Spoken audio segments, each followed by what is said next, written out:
welcome to the 2016 Citizen Soldier 400 at Dover International Speedway race review, where I recap what went on before the race, during the race, and after the race, looking ahead to the upcoming race. As of me recording this audio, I think this is going to be a more condensed race review, just because as of me recording this, it's getting late at night. I've been working on because I had to work on other important things. So that's why. So I guess let's actually start off first with the pre-race information. One thing that you may not have heard of is that NASCAR is considering cutting the amount of pit crew members from 6 to 5. This likely to it will most likely cut down cost. I think I even heard to improve safety, but I don't know if this is exactly true. Pit stops. If this does happen, pit stops starting next year will be 1.5 to 3 seconds longer. That's the estimation. In other news, Ryan Reed will attempt to make a Sprint Cup Series debut at Talladega later this month, and it will be in the 99 car. So the 99 Roush Fenway car number is going to come back. It hasn't seen the track since Carl Edwards in the 2014 season finale. As far as Ryan Reed, now, I don't really think Ryan Reed, based on when I look at his stats, I don't think Ryan Reed deserves at least a full-time Cup ride. But I do also knows how he is a good plate racer. His only Xfinity win came at Daytona last year in the Xfinity Series in February. So who knows? Maybe Reed could surprise us. I was hoping that Darrell Walsh Jr. could make his first start in the Cup Series before Ryan Reed, but it is what it is. Reed also probably got this job because, Lily is diabetes. He just has a lot of sponsorship money, and that's just very important, unfortunately. But anyway, looking ahead to the weekend, Friday and Saturday, rain. 2 of the 3 practices got cut short, or there wasn't as much time ran in these practices as was scheduled because of rain. And then the 3rd practice got canceled due to rain, so we lost a practice. Qualifying got canceled due to rain, and that's simply fueled by owners' points. And I would have thought that it would have made Mark Truex Jr. and Kevin Harvick start 1 and 2 because they were the only 2 chasers locked in. But the way it started was Brad Keselowski on the pole, Mark Truex Jr., Kyle Busch, Matt Kenseth, Joe Logano, Kevin Harvick, Denny Hamlin, Jimmy Johnson, Chase Elliott, Carl Edwards, Kurt Busch, Kyle Larson, Jake Murray, Austin Dillon, Tony Stewart, and Chris Buescher. So that's the entire top 16. This is also the 3rd race out of the last 5 to have its qualifying get canceled due to rain. And entering this race, the bottom 4 was Jamie McMurray, Austin Dillon, Tony Stewart, Chris Buescher. Chris Buescher, considering the equipment he was in, he was 30 points behind. I didn't see him making it at all unless he had some sort of miracle. Tony Stewart, I didn't really see it early. I didn't see him making it out of the round either, even though 11 points, which was the amount he was behind, was more realistic than 30 points. So it was going to be a battle between Kyle Larson, Jamie McMurray, and Austin Dillon. Larson was the last driver in at the time on points. And now let's just get to the overall thoughts on this race. So really overall about this race, it was kind of not exactly the race that I expected. I mean, I didn't expect like a wild, unpredictable race like the one we saw in May. But I was kind of expecting. I was expecting more action, and I guess maybe it's just because the race back in May was one of, if not the best race of the season in terms of the quality of racing. To me, just watch the latest battle between Matt Kenseth, Kyle Larson, and Chase Elliott later in the race. Watch it on YouTube. And you'll see why I say that.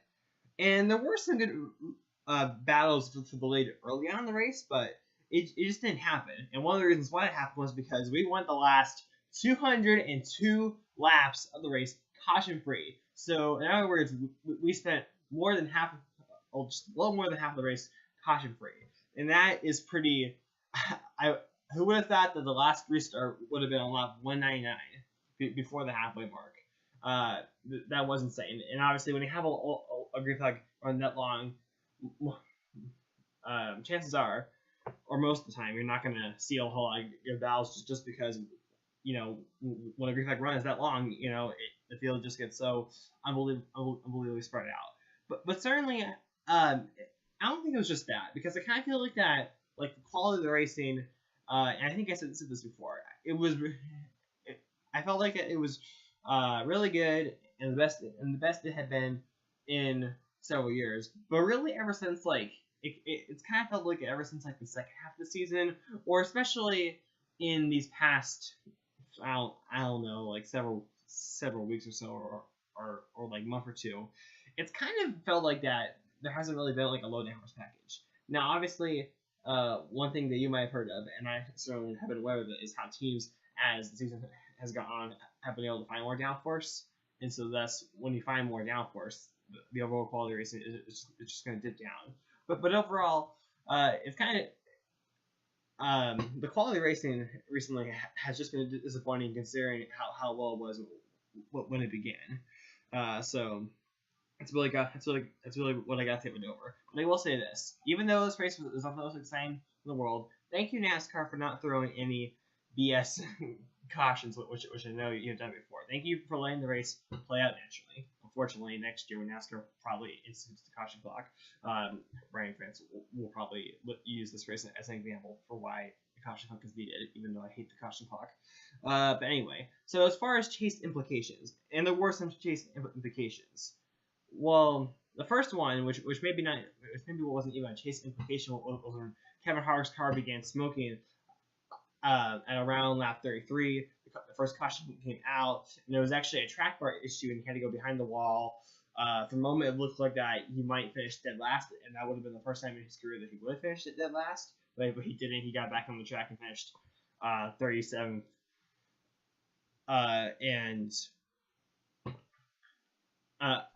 But thankfully he had that win at New Hampshire the week before, and thus it didn't affect his chase chances at all. But as far as the bubble drivers, Kyle Larson, he would have came out of the pit stops in the top 10 after the first caution, but the thing is he had power problems. He lost a lap. Then a couple laps later, he was penalized for turning over the wall. Last three laps. Then just before the midway point, he had a tire go down and lost another lap or two. He would fall out of the top 12 points. Jamie McMurray, his teammate, on the other hand, not really much better. For a moment after Larson had his problems, he was actually inside the top 12, and it looked like that he was going to advance to the next round. But then as the race went on, Austin Dillon's car got better and better. He passed on the racetrack, and thus that kicked McMurray out of the top 12. But then McMurray started reporting a vibration, and then the engine blew up just before the halfway point. His day would be over. He would finish dead last. So neither of the Ganassi cars made the chase. So who did that leave? Well, Chris Buescher did not have the day his team needed in order to make it into the next round. He finished 23rd, which isn't exactly a terrible finish for him and his team, but it just wasn't what they needed. So he didn't make it to the next round as well. And unfortunately, I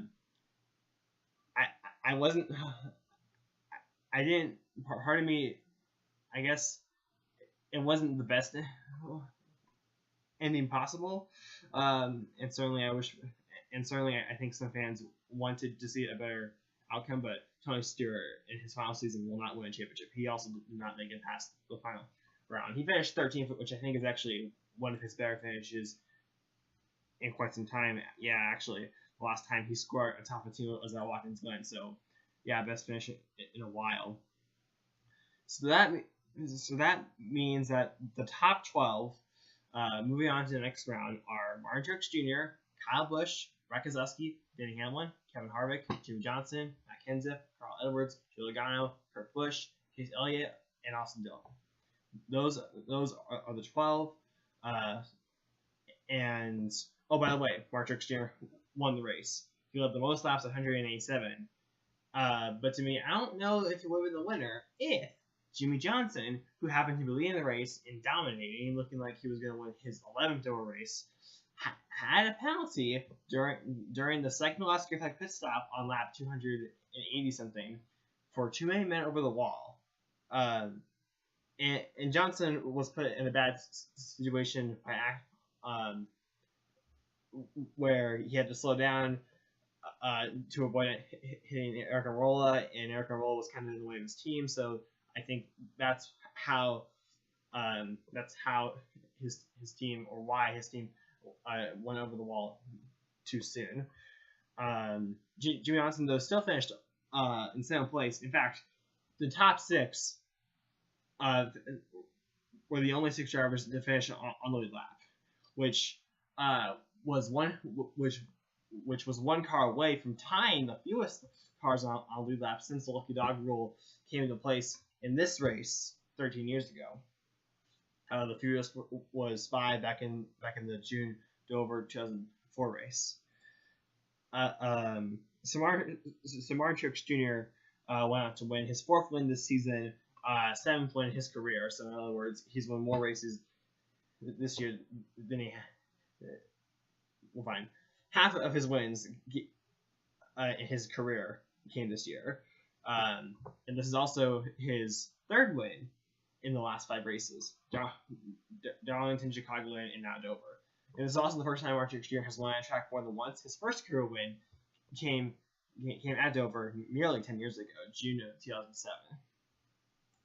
So now let's look ahead to the round of 12 and the races coming up.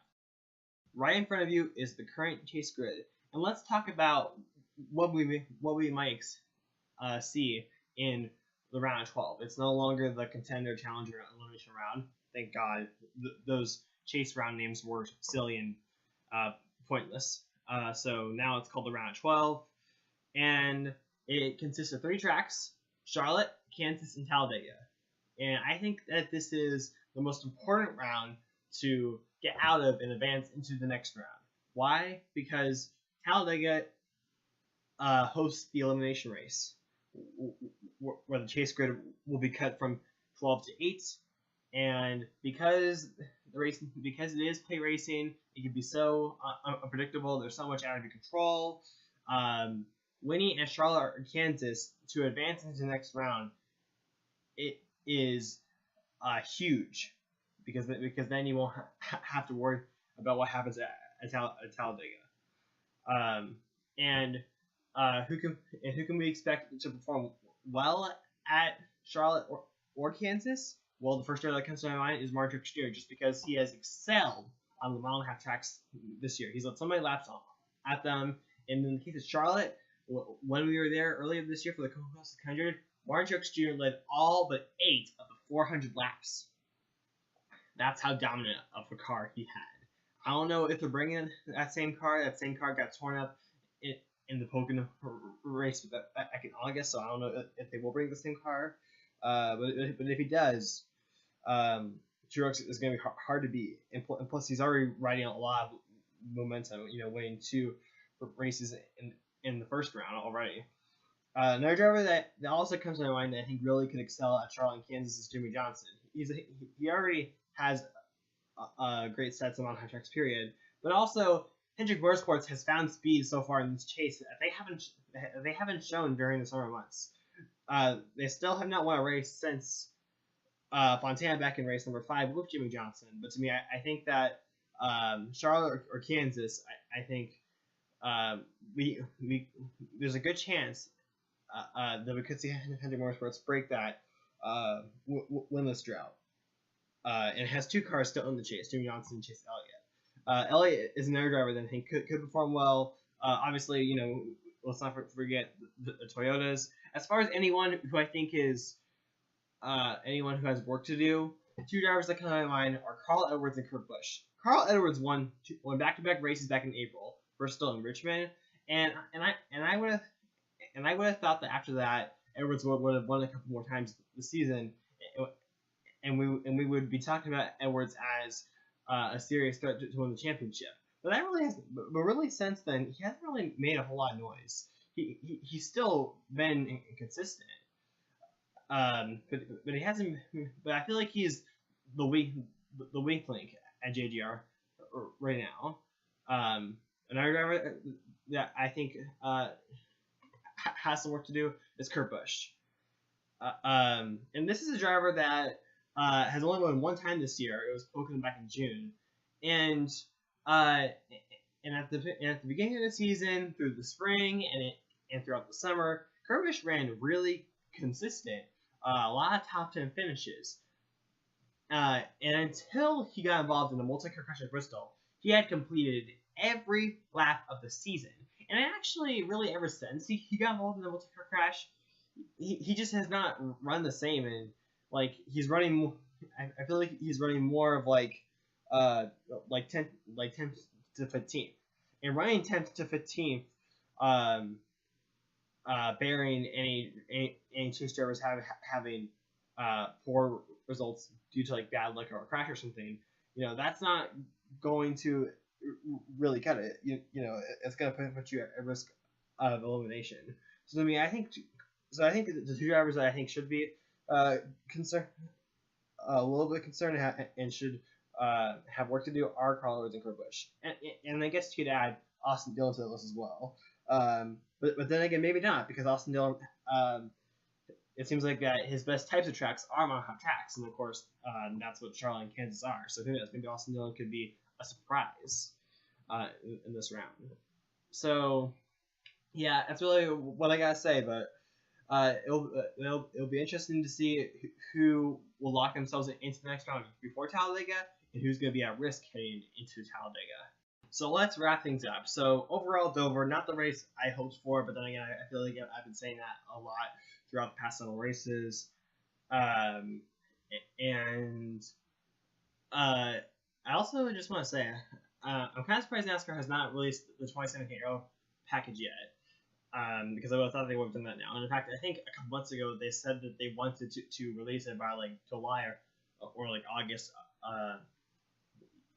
but that hasn't happened yet. And I think also has not happened is NASCAR announcing the title sponsor for this pickup series. But those two things will probably be announced sometime within the next few weeks, hopefully. But anyway, now let's move on to Charlotte. It'll be the first race of the round 12. And who do I think is going to do well there?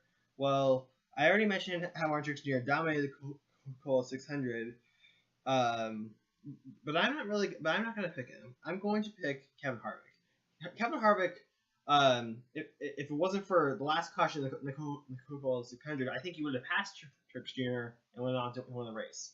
And his performance on the mile and a half tracks this season, it hasn't been as good as last year. But I feel like that Kevin Harvick could have won a couple of the mile and a half races this year had things gone his way. Like for example, like Charlotte back in May, or Kansas also back in May as well. So I think Kevin Harvick is going to be the main to be this coming Saturday night. I guess also with me saying that, it's also the only night race in the chase, scheduled night race. And what kind of racing can we expect at Charlotte? Well, the Coca-Cola 600 wasn't that much, but I think we'll see a slightly better race at Charlotte. I hope. Certainly, when we were there back in Memorial Day, Goodyear definitely brought a good tire there. It showed a lot of wear, and hopefully that leads to good racing. But really, other than that, that's really all I have to say. So thank you all for watching. If you don't read the recaps that I post on a separate website, I suggest you check that out. You might find it interesting. Thank you all for watching. Be sure to rate, comment, subscribe, and bye.